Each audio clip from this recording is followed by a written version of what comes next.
Hey all, Pete here.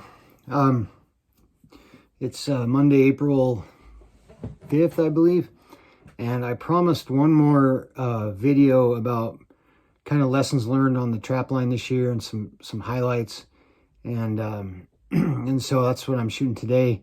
Um, I will say this summer I'm going to shoot a couple. I'll just make a couple videos this summer. I'll probably do one on scouting again. I'm going to go look at some places I haven't trapped for a few years, and I want to see how they're doing, because I'm probably going to hit them this fall.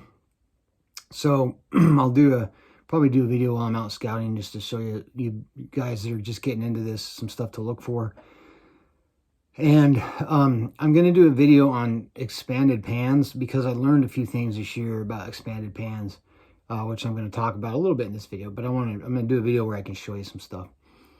And I may do one other video on equipment, because I am putting together some equipment for wolf trapping. This next year. I had a couple people ask me if I'd come try to trap some wolves for them. I did the certification class last year, and I've talked with a lot of folks who have done it, who've trapped wolves, and I think I got a plan in my mind how I want to go about doing this, and the gear I want to use. And so the videos I make will be based on me taking everything people have told me and kind of blending it around up here, and then creating kind of my gear based on that and on my own style. So anyway, so today's video I'm going to talk a little bit about some other highlights, especially related to cat trapping. Before I do, last thing I want to say, non-related to trapping, is I've got my 22 a day bracelet on. 22 veterans a day commit suicide in the United States. Well, not everybody talks about it, but that's a number a lot of people have heard, 22 a day, 22 a day. And so I want all of you to be aware of that and do what you can to support our veterans, men and women.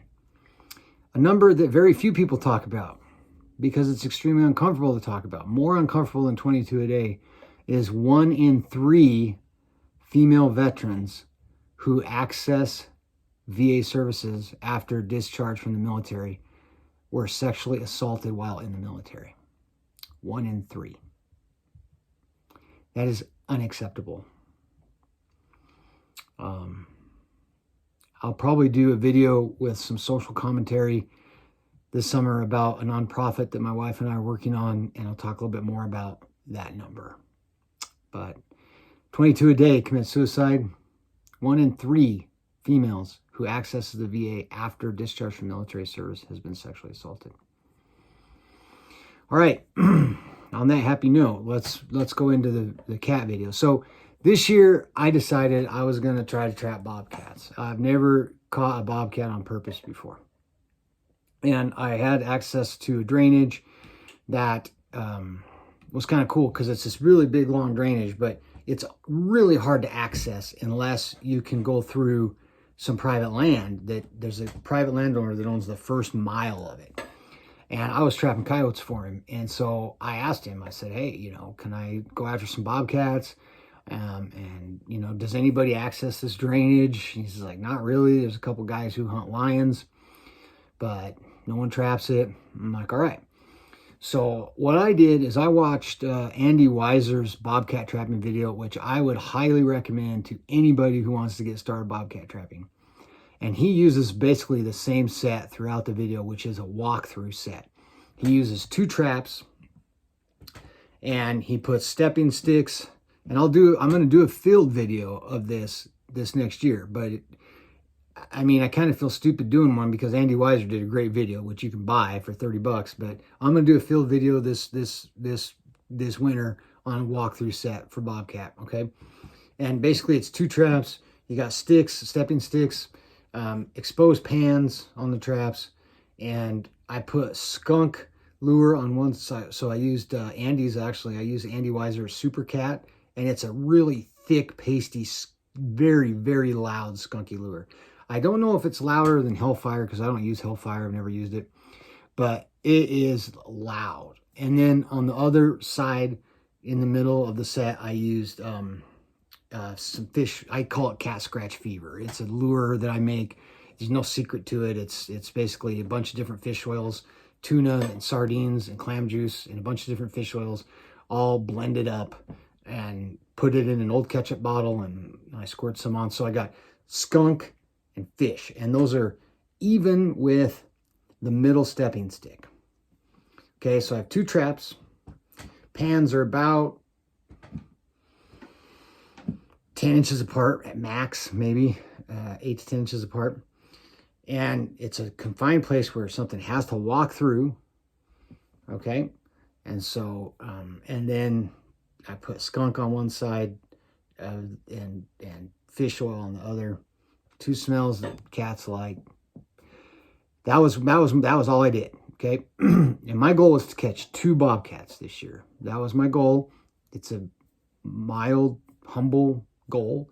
I don't know how many cats that drainage supports, but I figure if I put out 8 cat sets that that cover about 3/4 of a mile, maybe, see what happens.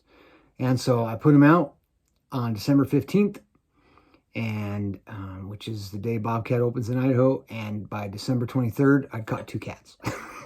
So I pulled my sets after a week. I had my 2 cats. I still had tons of coyote traps out, and so I was like, well, I got the 2 I wanted, and I'll be more serious about it next year, and maybe run 2-3 miles up that drainage and see what I can catch for bobcats.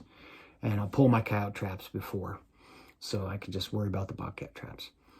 Both in walkthroughs, both with exposed pans, both with the same lure. And I was like, wow, I wished all trapping was this easy. Now I'm sure there was a little bit of beginner's luck, and if no one's trapping that, then and it hasn't been trapped probably for a long time. I was probably have a little bit bigger population in there than but I'm not making excuses for myself. I'm happy. I feel like I made good sets and connected. Both were female. One was about 17, 18 pounds. One was about 23 pounds. The smaller one was much prettier than the big one. I had them, they're both at the tannery. They're going to hang on the wall. So what did I learn from that? That I'm going to go with the walkthrough. Now I had coyote traps and coyote sets in there too. I had some dirt holes in there that could have been gone either way for cat or coyote. And the cats came to the walkthroughs. Like, I mean, the other sets weren't even touched, so I'm going with the walkthrough. I do an exposed trap kind of set. So what I did was I dug down, and I'll do a video, like I said, but I dug down about this far, and I put my big double long spring in there. I put octagon electric box covers on the pans for expanded pan, and on my number 3s, and I'll do a video on this, but on my number 3s, I use those, and I only use those for bobcat. On my number 4 double long springs, I'll use those traps for bobcat and coyote, because there's about this much room between the edge of the pan and the jaws, so I don't have to worry about a coyote stepping on the edge of the jaw and the pan and springing the trap and having the jaw throw its leg out and not get caught, right? So I dig down, I put the trap there, I put a little dirt around the springs to kind of make sure it's stable, and then I just throw leaves and grass and stuff kind of over it to break up the outline, but I leave the pan, my big electric box cover pan, it's about this big, and it's painted a dark brown, looks like the ground. I leave that exposed, looks like a rock or like the ground. And I did fine. In a week I had 2 cats. So now that's one of my highlights of what I'm calling the year of the cat, because it was my first year trapping cats, but it was also my first year for something else. I shot my first Idaho mountain lion this year. So that's not the one that's behind me. That's not an Idaho mountain lion. That's a Nevada mountain lion. But I was, because I was going to be bobcat trapping up there, I was told by the landowner, he's like, guys run their dogs up here. There's mountain lions up here. And I know there's mountain lions up there. I used to hunt deer in that area, and all down onto the desert there's lions I know that come through occasionally. And so I was like, okay, so I bought a lion tag. I'm like, I want to have a mountain lion tag in case I run into one on a trail or something. I can shoot it. I have a lion tag. Can't shoot them in a trap in Idaho. You have to release them or call fishing game to release them. Fortunately, I haven't had to do that rodeo yet, but I did have to release some deer this year. That was anyway. So I'm like, okay, so I got my line tag, and I'm like, I had my buddy load up some 44, for lion, and just figured once I start checking bobcat traps up there, I'll throw my 44 on my hip and throw my 22 for dispatching stuff, in my backpack, and that way I've got my 44 with me. Well, so I didn't give it a second thought, and bought a line tag in September when I got my deer tags and everything else. Anyway, a month and a half before bobcat even opened, I'm walking along this wash, same landowner, different property, lower property, down on some rangeland. There's this old wash that goes along this rangeland that sometimes has water in it about maybe 7, 8, 9 months out of the year. And out in the desert, rangeland. And it was part of my coyote line. And I'm trucking along this wash just, by myself. And I'm walking into a pretty strong west wind. And I was getting close to one of my sets, and I came up to this spot where I'd had a set, and there was a big catch circle, and it was a snare set. There was a big catch circle and nothing, and the snare breakaway was straightened out.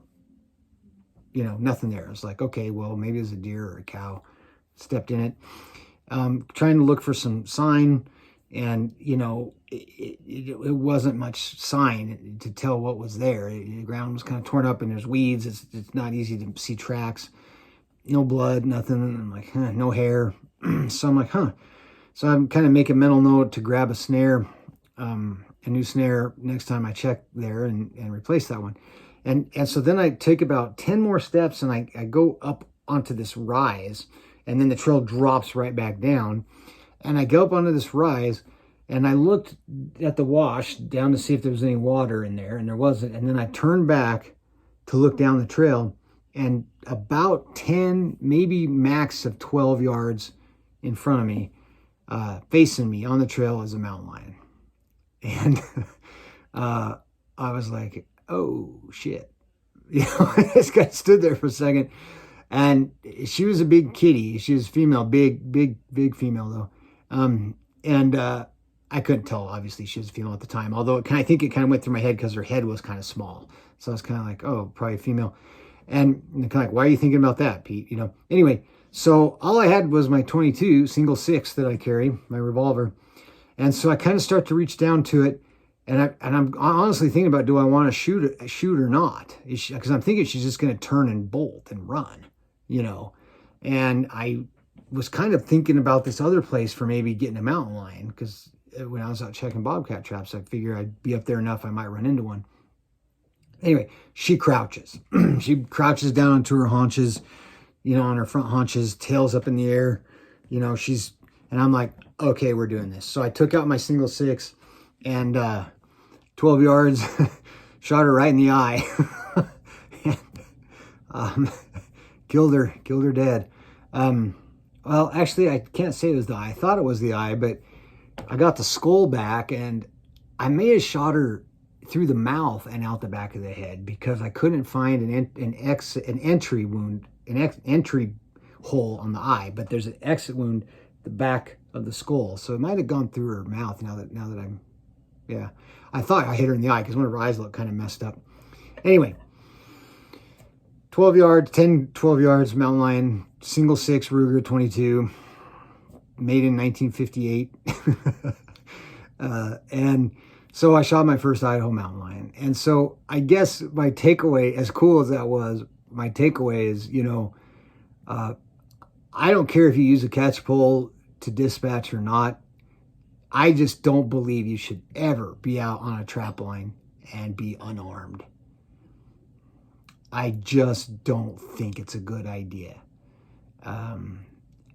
Now, I know if you're just running some little muskrat line right outside of town or something, maybe, but then again, you get a coon in there, and I don't think it's a good idea to be out in the wilds unarmed. I just think it's a bad idea. I thought she would have turned and ran. She didn't. She crouched to pounce. And she would have covered 10 yards a lot quicker than I would have been able to draw and fire. You know, if she would have pounced right when she crouched. But she paused and I had time to shoot.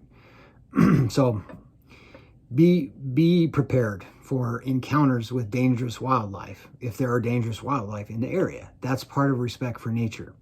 It always amazes me when people say stuff, I can't believe that bear attacked him. Well, that's what bears do. You know? So be prepared for encounters with dangerous wildlife if there are dangerous wildlife in the area. You know? Even if you use a catch pole to dispatch, I think you should be armed when you're checking predator traps. So that was my lesson learned, is always be armed. And pay attention. You know, pay attention, especially if you're walking into the wind. Because I'm pretty quiet when I'm by myself, and I was walking into a wind, so she didn't hear me and she didn't smell me. And she didn't know I was there till she saw me. So, anyway, I guess the end of the story is I was running really late because I had to skin it and everything else, and my wife kept trying to call me and I didn't answer. And finally I called her and she's like, where are you? You said you're going to be home at like lunchtime and it's almost 4.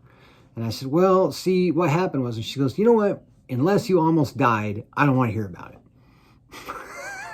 I was like, well, funny you should mention that. I mean, I didn't almost die, but we could have been in a little bit of a tussle there at some point if I hadn't had a pistol. So I caught 2 bobcats. I shot my first Idaho mountain lion.